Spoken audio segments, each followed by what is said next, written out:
Hello friends, good morning, good afternoon, good evening, wherever you are watching from around the world. Thank you for joining us for this engaging and inspiring fireside chat with Gwen Lister, live from the heart of Namibia, the city of Windhoek. This event is brought to you by Old Mutual and is the first in a biannual series of talks with female African authors. Old Mutual has long been a proponent of diversity in the workplace and has engaged in a variety of activities across the group to empower women in the workplace, recognize their achievements, and to engage women in a way that ensures growth, promotes safe places, and provides inspiration. Our Women's Summit, which had been a mainstay since 2011, is an example of our commitment towards women's empowerment and leadership. The Old Mutual Women's Network is also a testament to this, promoting gender equality in the group across our African footprint, which covers 13 countries. Bringing the above together while taking cognizance of the importance of leadership, particularly during times of crisis, I am confident that this unique book club conversations have the potential to become a regular engagement tool across Old Mutual Africa. So thank you once again for accepting our invitation. Please do participate throughout the conversation with your comments and questions. Gwen and I are looking forward to engaging with you. And don't forget our hashtags, Do Great Things Every Day and Comrade Editor. Let me now introduce you to our very first Fireside Chat guest, Gwen Lister. She was born in the Eastern Cape, South Africa, and after a convent education, she attained a Bachelor's of Arts degree majoring in ethics, political philosophy, and history at the University of Cape Town. In 1976, Gwen commenced to work as a journalist at the Windhoek Advertiser in Windhoek, where soon she became deeply engrossed in political journalism, adopting a critical stance towards the South African occupation of Namibia. This, of course, landed her in political hot water from an early stage. In 1978, she and the former editor of the Advertiser, Hannes Smit, who had both left the newspaper because of manipulation of the political content, started the Windhoek Observer, a weekly newspaper. Lister at the time was a correspondent for the Africa service of the British Broadcasting Corporation, BBC. As political editor of the Observer, Lister incurred the wrath of the South African authorities due to her hard-hitting political reporting and her outspoken criticism of South African policies in Namibia in her political column. In the 6 years she served on that newspaper, Lister's home was raided by police. She was also tried and subsequently acquitted under a host of South African laws, including the Internal Security Act, the Publications Act, and the Customs and Excise Act for alleged possession of banned documents. After several bans of individual editions and then a final prohibition of the Observer, management of the Observer did a political volte-face and demoted her from her post as political editor, blaming Gwen, of course, for the bans and lack of advertising. This precipitated the walkout of the staff, resulting in her dismissal and Lister's resignation. Lister spent the next year trying to raise funds to start another newspaper, one which would promote the implementation of the UN settlement plan for Namibia. Eventually, becoming aware of the plan, the authorities tried to stop it from happening. In December 1984, she was arrested under the Official Secrets of Act, publishing a document sent to her in error, and which she was a top secret authorization, or in the document was a top secret authorization rather, from the Chief of Security Police in Pretoria for the interception of all her incoming and outgoing mail for reasons of state security. For some months after her arrest and release, Lister was confined to the Windhoek district. Her passport was confiscated, and she had to report to the police 3 times a week. Charges against her were subsequently dropped. Finally, Lister, said to be the first women newspaper editor in Southern Africa, and a small team of staff succeeded in getting the Namibian newspaper off the ground. The first edition was published on August the 30th in 1985. The editorial policy of the Namibian would be independent and strongly in favor of self-determination for Namibia in terms of the UN plan. From the outset, the newspaper was the only one of its kind in Namibia to expose ongoing atrocities and human rights violations of Namibians at the hands of South African security forces. Both newspaper and staff quickly became targeted by right-wing elements and the security forces. These included fire bombings, bullets being regularly fired at the windows, tear gas being placed in the air conditioning systems, the confiscation of many editions of a newspaper in the northern parts of the country by security forces, an advertising boycott of the newspaper by the white businesses in the area on the insistence of the South African authorities, denial of passports to Lister and other staff members, constant harassment and death threats, as well as the circulation of smear pamphlets. In June 1988, Lister was detained for several days while being 4 months pregnant.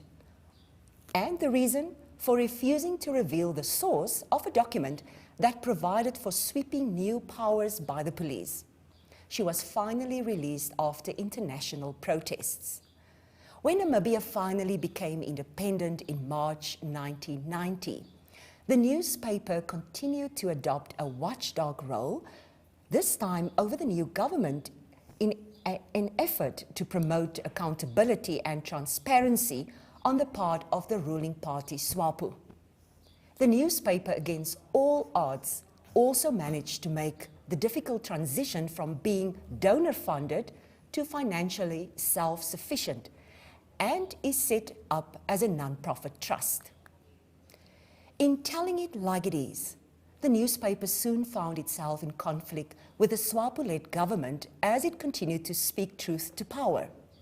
In 2000, the Namibian cabinet instituted a ban on all government advertising in the Namibian and a directive to all government departments not to purchase the newspaper on grounds of its anti-government stance. This ban was later taken away more than a decade later by the second President Hifikepunye Pohamba in 2011. In 1991, Lister chaired the UNESCO-sponsored conference in Windhoek, which adopted the Windhoek Declaration on a free, independent and pluralistic media in Africa. The UN General Assembly marked this day by declaring May the 3rd each year as World Press Freedom Day. In 2021, the global commemoration of this event on the 30th anniversary of the Windhoek Declaration took place right here in Namibia. Lister is a recipient of a number of international, regional and national journalism awards and accolades, and was named a World Press Freedom Hero by the International Press Institute. In 2011, after 26 years at the helm of the Namibian newspaper, she kept a promise made shortly after the founding of the newspaper to hand over the editorial reins, and did so after a period of working closely with the new incumbent Tangeni Amupadi. At the time of the handover, the Board of Trustees of the Namibia Media Trust, which publishes the newspaper as well as owns a printing press, and a board of directors for the newspaper was brought into being, with Lister serving as the chairperson of the trust and a director of the board of directors of the Free Press of Namibia, Pty Ltd. In 2020, she handed over to Zoe Titus to head the NMT Foundation. Lister has since resigned from the board of directors but remains on as the chair of the board of trustees. Still, she keeps a hand in journalism and hosts the NMT Free Speak podcast, focusing on all things media, and remains involved with training and promotion of press freedom and free speech on various platforms, engages widely on these on these issues, and wildly, Yes, the Gwen I came to know, in Namibia and further afield. Along with the NMT, Lister is an active member of the Action Namibia Coalition, which promotes an access to information law for Namibia. Gwen is also a mother. She has 2 children, Shane and Liberty, who I believe is also following from elsewhere around the world. So Gwen, that was quite an introduction, but welcome. I'm very humbled to be having this conversation with you, and it was very important for me to share your life's journey in the context of your leadership that was grown during a time of crisis. Yeah, thank you very much, Marisa, for that very comprehensive introduction, as you yourself mentioned. And also, while I'm at it, a big thanks to you personally for all your hard work in putting these fireside chats together, and also to Old Mutual, your employer, for really showcasing African women authors and also focusing on that very critical issue of leadership by women in times of crisis. That is exactly what it is. Your memoir, and I got it here, a copy of it, it summarizes Gwen the person, the journalist, and the birth of a new nation. And it's all put together in 388 pages. What a wonderful read. I must say, it's a life lived very well, a very rich story. But today we would like to extract specifically the lessons you've learned as a leader, as a woman, during times of difficulty. And I want to thank you for your service to Namibia, your bravery, but above all, your leadership, Gwen. And we would like to dive right straight into this conversation. And to you, our audience, I would like to encourage you, post your comments, post your questions. We will include that along this conversation. Now, I want to ask you, Gwen, specifically, why did you call your book Comrade Editor? Okay, thanks for the question, Marisa. A lot of people do ask me that. I had just about finished writing the book last year, mid-last year, and I still hadn't come up with a title. And everybody, the first question they asked is, what is the title? And I hadn't come up with anything yet. When I had a visit one day from a dear friend and former colleague, Chris Shipanga, who was known as our atrocities reporter back in the 80s on the Namibian. And Chris popped around. The first thing he said as he walked into the office was, "Greetings, Comrade Editor." And I thought immediately, that's it. That's the title of the book. I must say the word comrade is also, there's a connotation to politics in general. How did the changing politics of the time shape the worldview as an editor? Well, I think, it's important to note about the use of the word comrade that back in the 80s especially, I mean, most of us in Namibia here were all, or we considered ourselves comrades in the struggle as we took on the scourge of colonialism and apartheid rule in Namibia. So that word was used very frequently and very commonly among those of us who challenged that back then. And that's when Chris in the 80s started calling me Comrade Editor. But I think, to a large extent, we look at today, there still is a group of people who call themselves comrade quite regularly. But I personally feel that to a very large extent, the word has lost its meaning in contemporary Namibia, especially as we are operating in a fairly rampant capitalist society. And the word doesn't seem to have the resonance that it had back in the 80s when we were all taking on an external outside colonial force. And I must compliment you, Gwen, for the way you've summarized Namibia's history in a book, with 388 pages, along with your life journey.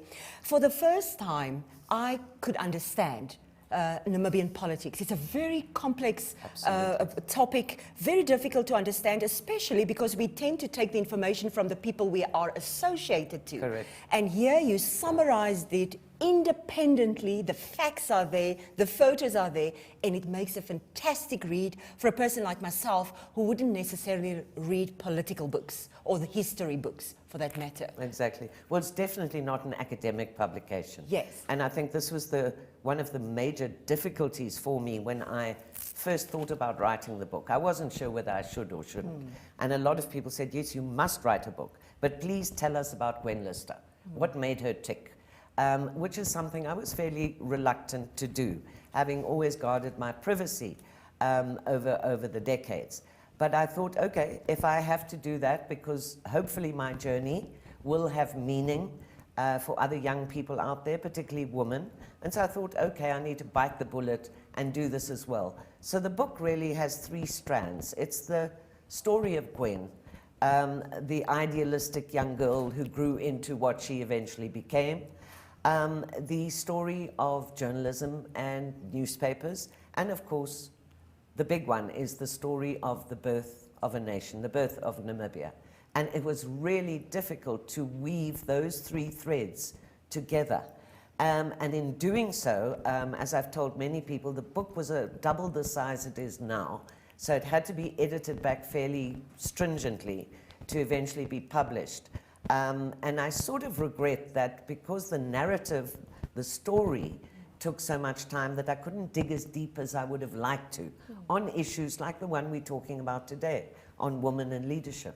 So yes, it was a difficult task to weave together those elements and to make it a readable story and hopefully accessible to a lot of our Namibian youth, many of whom aren't reading today. So I'm hoping that they'll change that and will grab a copy and get what they can from it, and that hopefully it will inspire as well. I was definitely inspired. And speaking of grabbing a copy, we're actually availing a few limited editions of her book at a discounted rate with the compliments of Old Mutual. So make sure that you get your copy at 250 Namibian dollars, and it will also be signed by Gwen.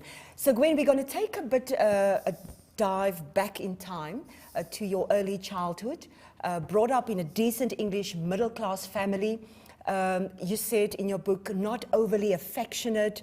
Often you had to relocate due to your dad's job that required him to move from place to place and eventually to Namibia. Yet you were not growing up in a household that were racist. But how did this impacted the person that you become and the way you viewed the world by large? Well, I think generally I was very fortunate in a sense to grow up in what could be described as a liberal home environment where my parents taught me basically to respect others.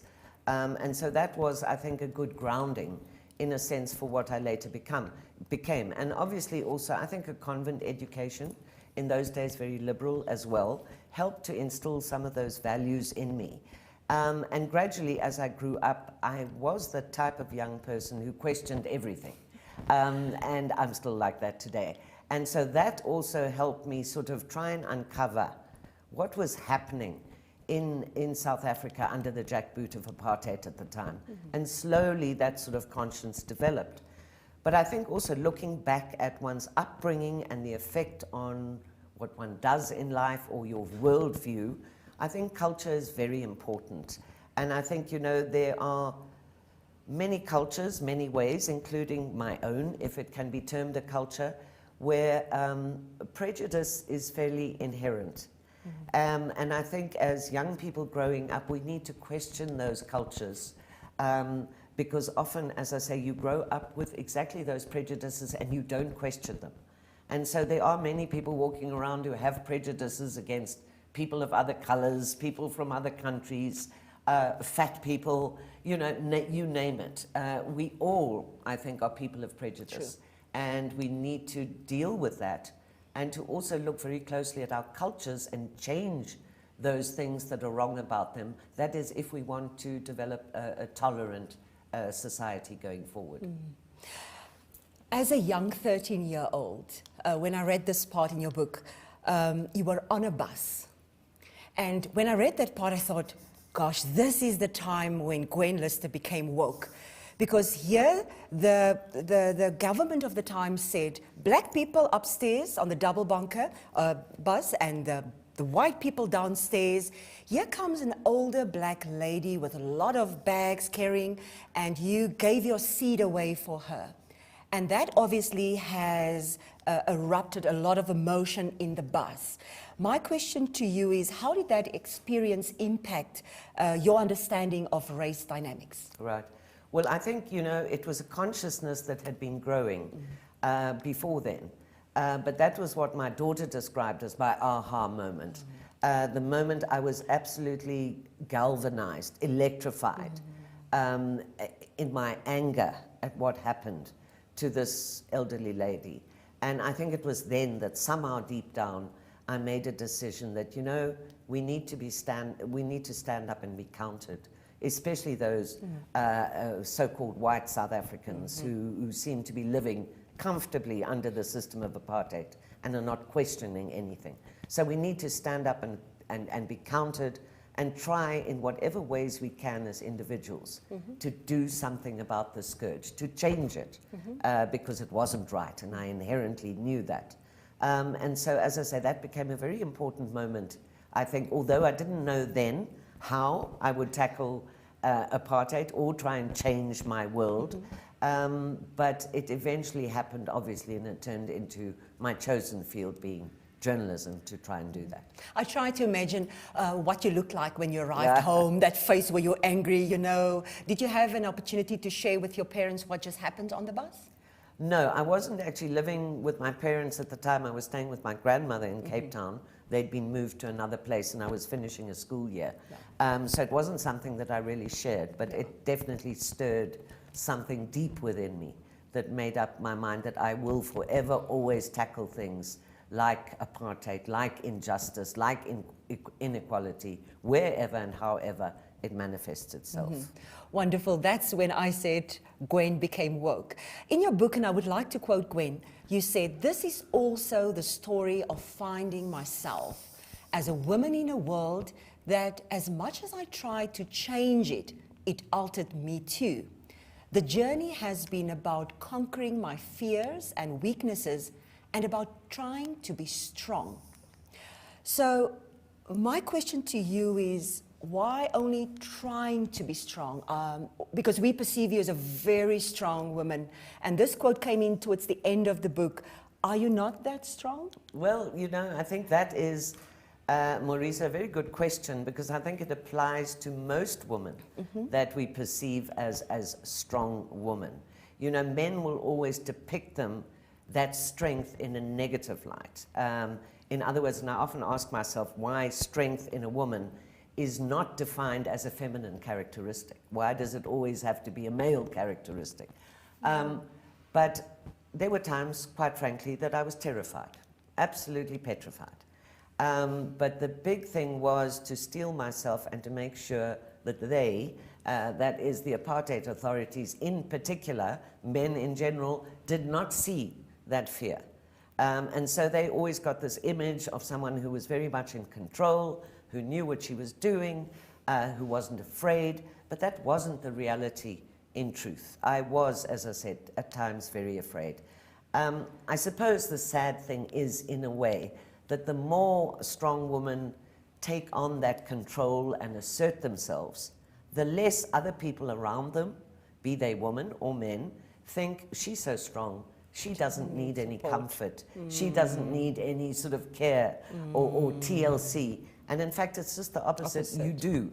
But in the end, because you are putting yourself into this role and putting this image out to the world, in the end, you probably make yourself believe you don't need those things either, which is a very sad reflection, I think, often of the issue of women either in powerful positions or women of strength and character. Sure. And that was a lesson, I hope our audience, you took the opportunity to write that down. Gwen, I thank you for that. It's got to do with vulnerability, showing and reflecting your vulnerability. But we try to think that it's not possible for us to do that. And here we learn that Gwen is just human. As powerful as you were, as bold as you were afraid. And that's wonderful to come through. So I would like to remind our audience, please do share your questions, share your comments. We would like to hear from you. And we will be checking in every now and then to see what you are saying. I would like to touch on the topic of toxic masculinity, Gwen. Your first employer, woo, no joke. You need to read the book, ladies and gentlemen. And with all due respect to Hannah Smith, I think you've had a wonderful conclusion with him in his last days. But he made it clear, women belong in the kitchen barefoot and naked in the bed. Page 42 for those of you who have the book and you didn't reach that yet. And he said it's not even worth employing them because once they get married, their husband wouldn't like them and then they would have to quit anyway. These and various aspects of toxic masculinity and misogyny that you had depicted in your memoir touch on the way that shame and shaming have been used to control the presence and growth of women in the workplace. Certainly this must have some link to systemic, structural and cultural influences played out in the way that men perceive us as women, work with us and treat us, not just in the workplace, but with their wives, with their daughters. What is your experience in that regard? Well, you know, I think it's a strange thing, even if one looks at my former employer, Hannah Smith, who was a misogynist of note. But not only that, again, I think this has resonance with most women, with men that they marry, a lot of them, not all of them, but a lot of them, that, you know, there's something in a man that feels attracted and yet repelled by a strong woman. They're attracted to them initially, and as soon as the woman began to assert themselves, then they turn their backs. Sure. And they don't seem to able to make that transition, if you like, between their conflicting emotions. Sure. About women in strong positions. And that I found was very much evident, not only in my early working life, but also in my personal life, that this was the case, that men were saying, wow, I really want to meet that woman, and she's strong, and she's powerful, and she doesn't keep quiet for anyone. And then as soon as they do, they feel intimidated. Correct. And that is when you start having, and again, I think women will find resonance with them, this in the household, where you start applying terms to them like frigid, bitch, butch, you know, just to say you are not woman because you are strong. Wow. And I think those things are very hurtful to most women. But I guess over time, and I think I managed to do that, you try to be impervious, if you like, to those sort of hurtful criticisms, and you develop a kind of immunity. Fortunately, I think sometimes you truly have to. You have to grow a thick skin and say, look, it doesn't hurt me. It doesn't really hurt me. I don't care what they think. But you do care. Which is unfortunate. Deep down. Exactly. Yeah, because Most it's women their care. insecurity is being reflected on you. Absolutely. And you mentioned in the book, and I really had to highlight that part where you said you were constantly made feel guilty for loving your work, and you had absolutely no support from your male partners. So you had to double work at home, back at home. Tell us a little bit about that personal experience. Well, I think that's exactly what happens. You know, when you are perceived or you are continually accused of caring only about your work and not caring about the family and not caring about me, the partner, that starts to obviously fuel those feelings of guilt, which, you know, it's funny, even years later when I'm not with a partner anymore and my children have left the home, that you still feel those feelings of guilt. And you still look back and you think, I tried to juggle, I tried to balance, I tried to do justice to my children, to my home life, to put a hot meal on the table every night, to manage a workplace when the fire was coming down from the apartheid authorities and they were firebombing the premises, and trying to balance everything and do justice to everything, that one's still assuaged by those feelings of guilt to say, did I do enough? Did I strike the right balance? But I think, you know, that's women too. I think we introspect a lot.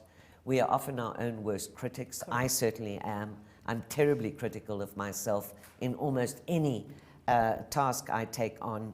And I think that's not necessarily a bad thing. But at the end of the day, as they say, the trite old phrase, what doesn't kill us makes us stronger.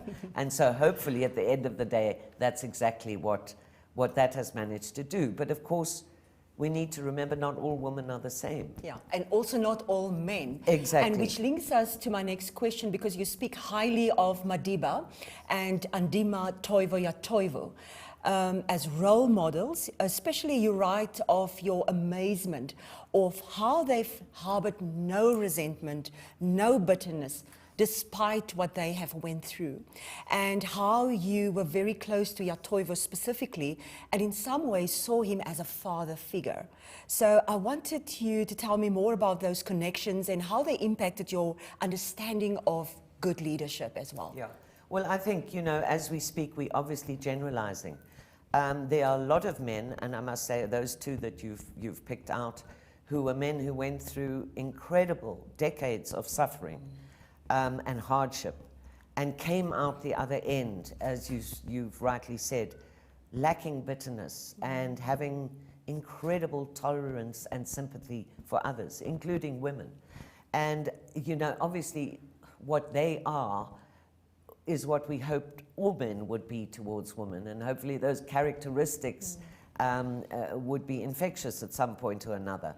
But I think it's quite important to say that men, even in my career, where a lot of men were out to get me, that there were many others who were incredibly supportive of my struggle. Because back in the day when I started out, there weren't great women empowerment initiatives or women organizations or solidarity among women, so one was very much alone.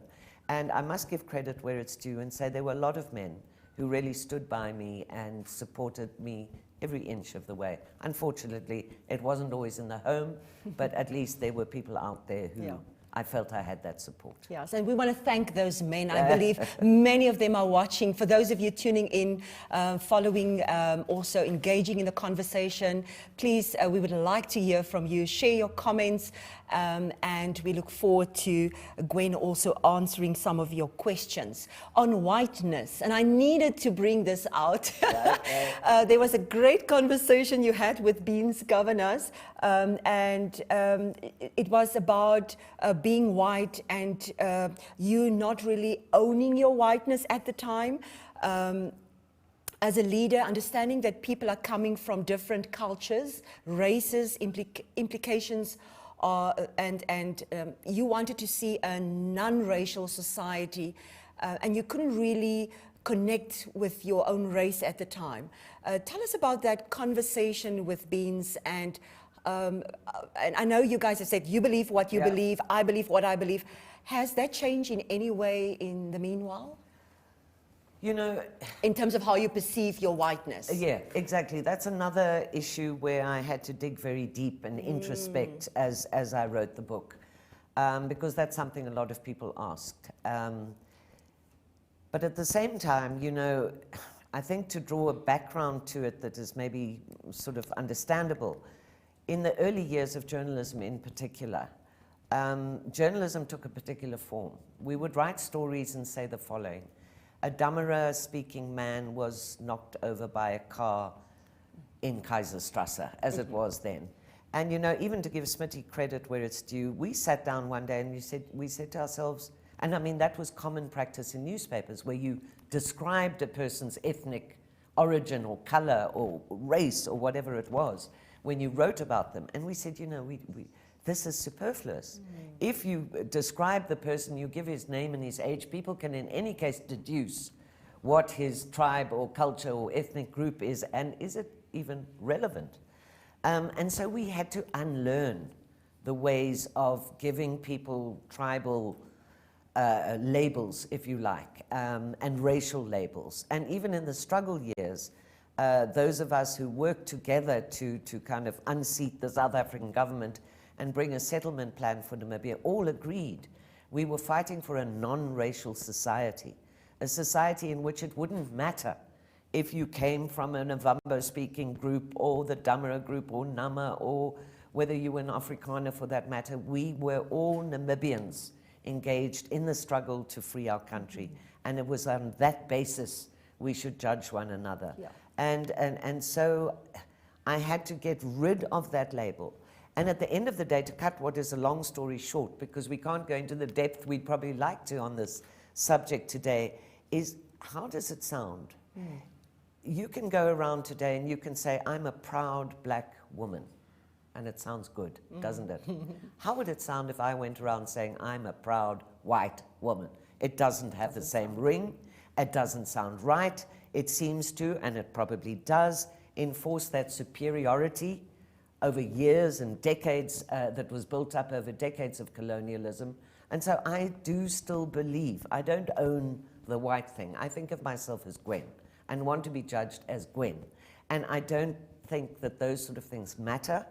It doesn't matter to me when I deal with others in my life. I want to be able to judge them equally, Yes. whether they're black or white, whether they're male or female, whatever they are, and say, look, I like that person, or I don't think much of them, and there should not be a racist connotation. Correct. I also think the issue of race is most relevant when it comes to racism. So where there are incidents of racism, yes, you need to then draw that conclusion that this is a white person who is beating up a black person or whatever. That. But apart from that, I think if we want to go forward and we want to be inclusive, because we other people when we emphasize those differences, don't we? If we walk around saying, I'm a proud Herero, you're kind of saying everybody else who's not a proud Herero is not worth. So I often think we need to soften a lot of those racial labels and look at one another as people. And as humans. Maybe identify with each other on the basis of our character. Absolutely. Yes. I got a question from Abeline Boer. She's following on YouTube. Thank you for joining in, Abeline. She says, back to leadership and being a strong woman. So how do you reach out and seek assistance when it's not available because you're seen as a strong woman? That's, of course, an excellent question, Abeline. In my case, I often didn't do that. And it wasn't a good thing because I probably repressed an awful lot in the course of, as I say, not feeling who can I turn to, who can I trust was another thing to unburden myself to. So I think it's very important that now in current times, there's a much more empathetic environment for women like that who are in a situation where they feel they need help. I think there are people that you can call on. There's much more of a support network out there. I mean, it's not perfect, it never is. And again, the dilemma of the strong woman is the kind of, she gets to the point where she doesn't want to make the admission that she's in fact vulnerable and may need just a bit of help and so on. So it remains a very important question. But I think that women do need to, women at that level, especially if they are in very responsible positions, need to take a break for themselves every now and then, seek the company of some good friends, and as I say, seek where, even if you don't find it in the workplace or in the home environment, try and find those like-minded souls who've been through similar situations and can help talk you through it. Yeah, and we do see a change the last few years in the conversation about women in leadership being more vulnerable. And we see more and more women, it's through authenticity, being real and acknowledging when you can't make it or you're tired or you're juggling too many balls. Let me tell you, Gwen, yesterday I had lunch with a good friend of mine. And in between that lunch, I still needed to pick up 2 of my children at school. You know, and then I still had a meeting right after 2. So yeah, I am juggling 2 balls, but I needed to admit to myself, I cannot manage everything every time. And if we come to that place as leaders to say, gosh, I don't get it right always, you know, but it's okay. It doesn't make me less of a woman, less of a leader. And if Gwen can be vulnerable, I can be vulnerable as well. Exactly, and sometimes just talking about it to even, you know, my children, as I say, also this situation you were in, and, you know, you've got a meeting and you're preparing for it and you've got to pick the kids from school and get them to an extramural and put something on for the evening meal and so on. And you're always thinking, am I doing this right? What's got to give in this? But I think it's important also to share with your children, if they're of an age where you can do that, to explain to them that, look, one day, especially if you've got a girl child, you may be in the same position. It's not that we don't love you. It's not that we want to do everything we can to support you as our children. But sometimes mom just has to do that as well, you know, and I think it's important to share with them. I did that with my children. because I agonized, particularly putting them in a lot of danger over the years when I was threatened with attacks and assassination. And when they were old enough, I said, look, this was your mom. What do you think? Did I do the wrong thing? Should I have taken a job at somewhere else and done something where I could have spent more time with you? And they said, Mom, they affirmed what I'd done and said, Mom, you did the right thing, and we're proud of that. So that helped. That's heartwarming. Some of the guilt. It does. I would like to focus now on becoming Gwen Lister, and specifically page 383. There, as a woman in leadership, you say we often have to face certain insecurities and imposter syndrome, wondering whether we belong in the spaces in which we find ourselves, particularly as leaders. And you touched on that now. Right. In addition to these insecurities, you had to prove in a very literal way that women aren't weaker than men, from having that typewriter dropped on your lap right after giving birth to your child and being called back to the office after the car accident you had with the injury in your hand, I believe. So, Gwen, my question is just, how do we find ourselves in that particular situation, in still showing up as true leaders? You know, I found a lovely quote, which is by Glinda in The Wizard of Oz, which I haven't read for many, many years. And she said there, you always had the power, my dear.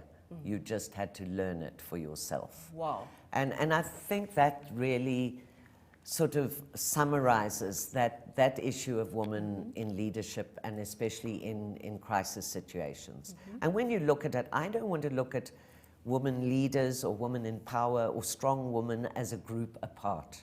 You know, when you think of it, there are many women who are maybe not engaged in business or in sort of higher levels of society who are doing exactly the same thing and being leaders in their own little villages or wherever they find themselves, doing the same amount of multitasking, because again, that's a thing we as women learn and have to learn to do very well, striking that balance, and really always, I think the thing is, we always intent on proving ourselves. You know, I had to set out to do that to my father, to get him to agree for me to go to university. I had to prove myself. Sure. I had to do that with Hannah Smith in the early years of journalism. I had to prove that I could do journalism, especially political journalism, that I could work 24/7, that I could put up with whatever was being dished out. And you know, in the end, starting the Namibian and so on again, I had to prove that I couldn't let the paper go, that I couldn't let it disappear and be firebombed and or due to not making financial break even, just sort of having to get rid of staff. Always having to prove yourself. It becomes so ingrained in the end, even now where probably I don't need to have to prove anything anymore. I'm still trying to prove myself, and I'm still my own worst critic, and I still say, did I say the right things after this interview? I will interrogate what I said and say, oh gosh, should have done this, should have done that, should have done better. And so that's the thing, I think, women, I think it's not a bad thing, and I think that's what makes us different from many men. And I just think those characteristics, along with things like our inherent sense of compassion and passion, all combine, I think, to get us through. And we really need to, I think it was the actor Kevin Spacey who once said, you know, when you have attained a certain level, send the elevator back down. Love it. Take other women along with you. And if my book achieves nothing else, or if my life achieves nothing else, it would be to hopefully inspire other young women and to give them the mentorship and the courage and the strength and the belief that you can do it. You can make something of yourself in whatever sphere of activity you choose. I love that. You are still serving, Gwen. Take other women along with you. But Gwen, can you repeat that first quote that you gave to us? The Wizard of Oz? The Wizard of Oz. Please do that. She said, you always had the power, my dear. You only had to learn it for yourself. May that be an encouragement to you, because we had Elsie Kambala asking, how did you cope with being a mother and a Comrade Editor? How did you draw the line? What tools do you recommend to mothers in similar situations? And I think we just addressed that now. I think, yes, we have you probably do just have that answered power. the Yeah, question. just you need to become aware of it and engage it. And you know, we are all stronger sometimes than we think we are. Oh, yes. There are other times a lot of women think, oh, I'm vulnerable, I'm weak, I can't. But often you can, and you just need to find that space deep within. Yes. And find that special thing, for want of a better word, to say, I can actually do these things, I can deal with them, I can get through this. Yes, and I'll also touch on our next topic in terms of balance for better, but we did slightly touch on it earlier. My question to you specifically is,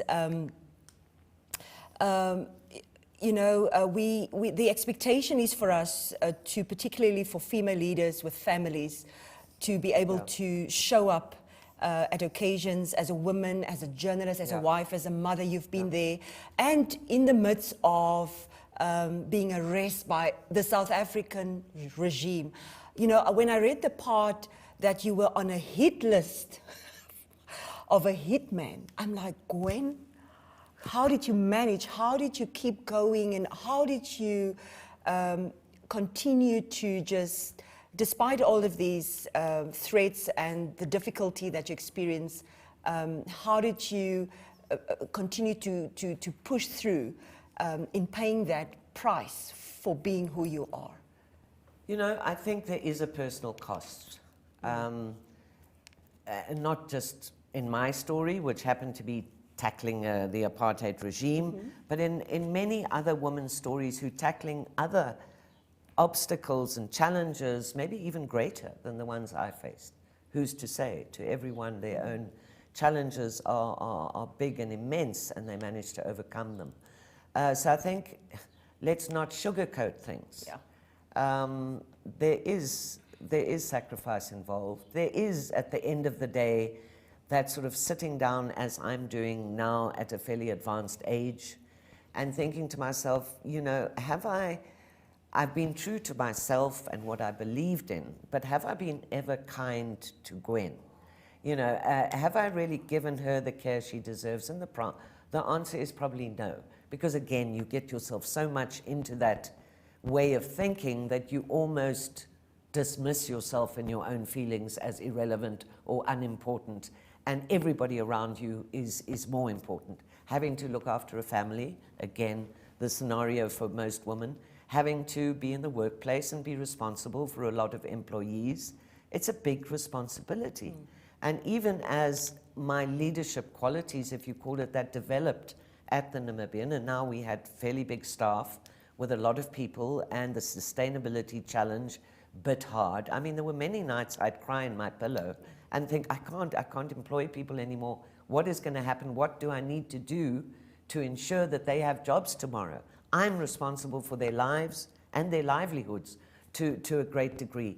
And so I really had to always use those skills of compassion to find a solution and to say, I'm not going to let anyone go. I'm not going to let this happen. And again, it's that fine balancing act and finding the strength to actually come up with those kind of solutions. And the other thing is the type of leadership, which I think is the critical question women face today. You know, a lot of people talk about women becoming successful. And when they say that, they're talking about really material, financial success. And that's fine. And that's well and good. But I think we need to develop along with that, if not separately, are women leaders of conscience who are not only set on their own self-empowerment, but that they bring others along with them. I think that's vitally important. And that in being leaders of conscience and leaders of honesty and integrity and ethics and all those things, that they set an example, because our world is also deeply in need of role models, even women role models. I mean, they are out there, a lot of them. We need more. I mean, if we're going to take over this world, we need more role models among women, and those who have a social conscience, and they never forget other women, even in their employ, who might be struggling with things, who might be suffering. As I say, we haven't all got the same qualities to rise above what comes at us in our daily lives. And I never forget once the example of, once the staff was very big, and I remember, I think, one department wanted to fire a woman in our employee, who was a fairly lowly employee. And I said to them, you know, before you do that, because I was a person who was absolutely brutal when it comes to honesty, dishonesty, and theft. I had no compunction in saying that's it and showing people the door. But there are other respects where you had to bring out those skills of compassion. And I said, let's talk to her and find out, is there a problem? She was missing work very consistently.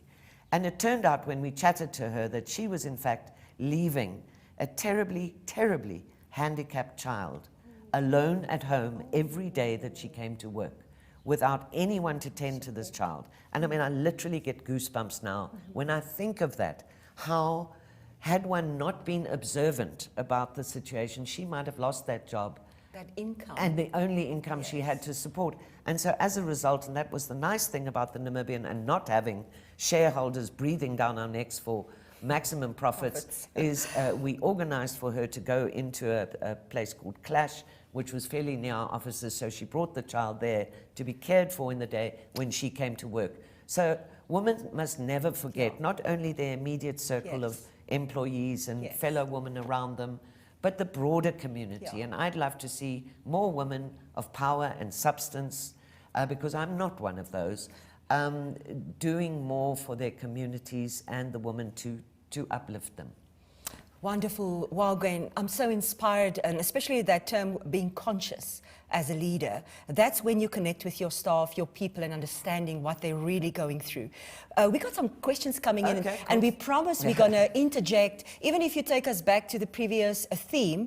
There's one, once again, on a non-racial society. Thank you, Shemaine Berger. She's one of our employees at Old Mutual in the legal department. Do you believe we live in a community where white people are subjected to reverse racism? I agree that we should treat each other in accordance with the content of our character. But in reality, do we not live in a society of Nelson Mandelas? Interesting. Oh, okay. Reverse, racism. Look, you know, I think, again, it's a very long conversation to be had, and I don't want to deal with it in a superficial way. But, I mean, there are probably, and this I did mention earlier when I mentioned when we always refer to people by their color or their ethnic origin, for example, that one tends to other them, and that approach lacks inclusivity, let's face it. So if you continually talk about, and we've got a system where, quite correctly, we have policies like affirmative action, right? But the logical conclusion of that, and many people ask that question, we 31 years post-independence. And I often felt at the Namibian, even with my employees and my workforce of, let's say, 110 people in total, where I felt a moment of great pride because I could say to the world and the Employment Equity Commission, gosh, we only have 2 white male employees. So do you know what I mean? Yes, those are logical questions for those groups and those people to say, do we have a role? Do we have a, where are we supposed to go? I mean, what must we do in the next step? Do white males not deserve to have employment? Where are we on that spectrum? I think those are discussions that need to be frank and open and candid.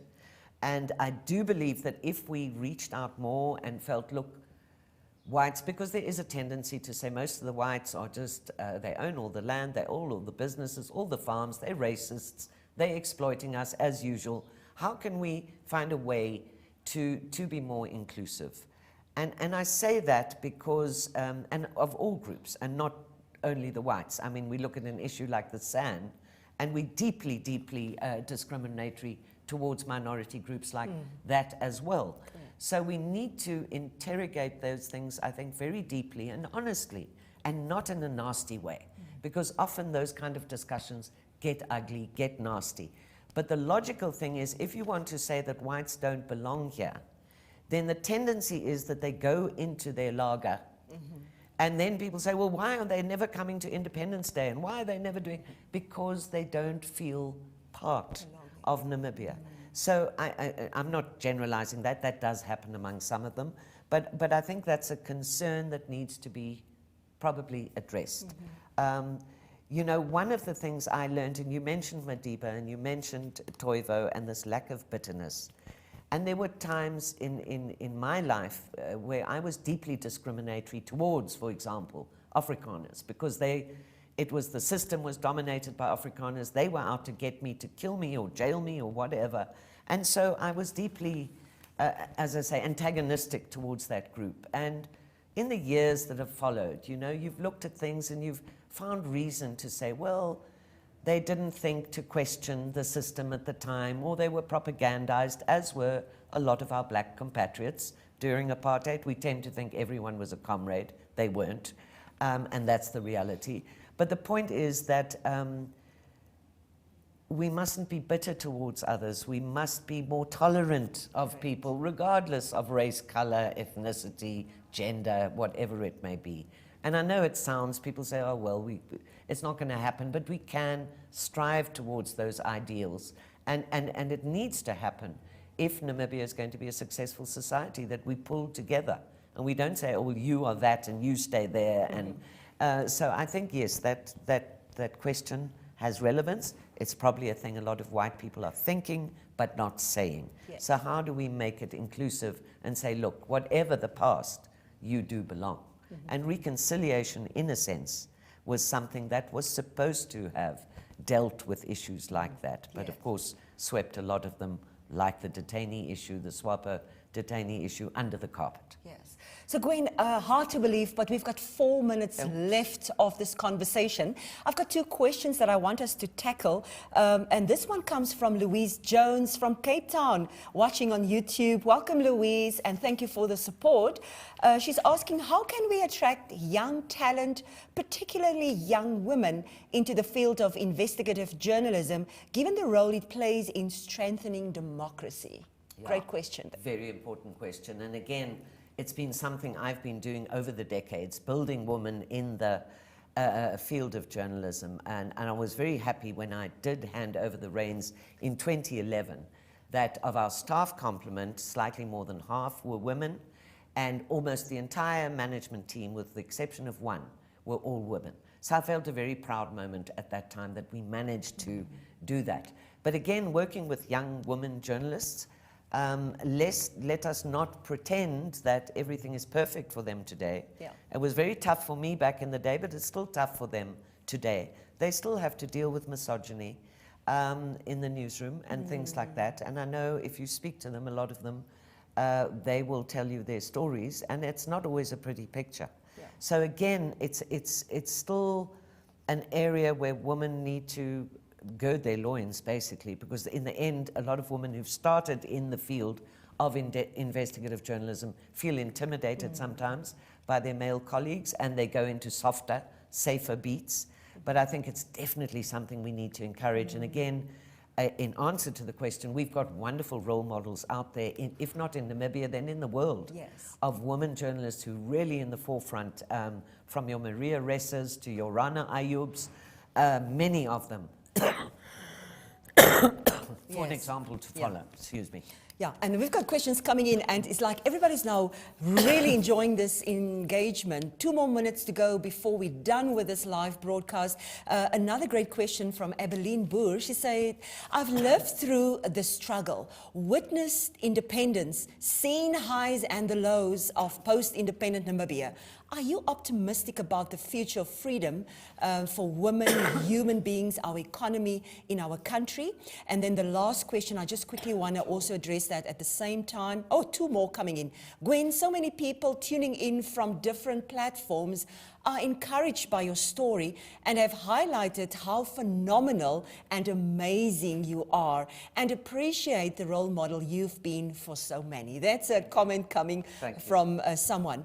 And then Anarita Maritz on Facebook says, this is an amazing interview. Thank you, Gwen, for taking such profound themes that are especially relatable and important to young women. Thank you for giving us your all-important story. Your path has definitely been and will continue to be a huge inspiration to me. You are a great role model to young women. There you have Gwen. So just back to that questions of Abilene, and I think it ties to my last question to you as well, where you have actually quoted Margaret Mead saying, "Never doubt that a small group of thoughtful, committed citizens can change the world.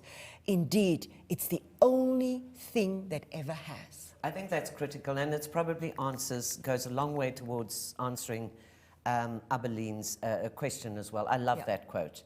And I kind of draw strength from that, because sometimes a person engaged in an area of change, whatever that may be, whether you're fighting sexism or you're fighting for environmental change or whatever it is, you often feel very alone.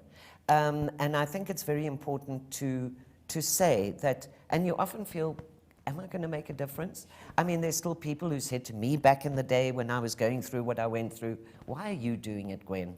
Let someone else do it." But the point is, no one else will. If there aren't those people who stand up and be counted, and in answer to Abilene's question, going forward, a lot of people feel that the ending of my book gives a, not pessimistic, but a somewhat disappointing. Disappointed end. Namibia hasn't yet become the success story so many of us wanted it to be. Is that still possible in answer to Abilene? Once again, yes, it is. But we need to have people of strength and caliber and conviction and honesty and compassion and passion and all those attributes that are needed to really find out where the priority areas are and to guard our resources closely with everything that we can. Because at the end of the day, we are stealing from the poor who can least afford it. We really need to do that. And anyone in positions of power and authority who aren't being a guardian of those resources so that we can build a prosperous Namibia are really, I feel, derelicting on their duties. So I honestly feel, is change possible? Yes, it is possible, but it depends on us, the people, the woman. How far are we prepared to go to make those changes, to sometimes make difficult choices in going forward, or even outing others who are corrupt and so on. We need to develop much more of our moral fiber, I think, to tackle the problems this country faces and to ensure, like I dreamt when I was a young girl, that every child deserves to be happy. Every woman deserves to be safe. Let's create that kind of society, but it will take more of us, and I'm past my sell-by date almost. Others need to come to the fore in order to stand for the right things, to put principle before all these other things that they are striving for. Material things, I know they're important, but sometimes enough is enough. You don't have to have too much of everything. Think rather of how you can share. So those would be my sentiments. Yes, it's possible that we can change, but it would depend that we have a caliber of people and a group of those citizens who hopefully will grow in number and make the difference that we need. Oh, amazing. Great lessons we've learned from Gwen Lister, women in leadership in crisis, and it's covered in the story. We've just touched on it. And Gwen, I have to make this confession. I told you yesterday, I had to read this book twice. First time I was so intrigued, and the second time I needed to take my notes out, but I certainly cannot get enough. We want to thank you once again for joining our first Fireside chat, and it was on fire. The place was on fire. Thank you for your impact to Namibia and on the world, and for the inspiration that you are for so many in the world and around the globe that we've witnessed now also today with the comments that we've received. I would like to also encourage our audience to go back on this chat. It's recorded. Go make your notes and tell us about your experience. We would like to hear from you. And we look forward, Gwen, hopefully in the near future, to extract a lot more leadership points and other focus areas from this great book. And we truly want to thank you once again for being here and being present. Thank you, Marisa, and thank you to everybody who was out there, took the time to listen. I just hope, as I say, that not me, but my story has and will inspire some, and that it will challenge you to get to the top of your game, to be the best you can be, and to change Namibia for the better and the world as a whole. Thank you. Thank you, everyone, and take good care.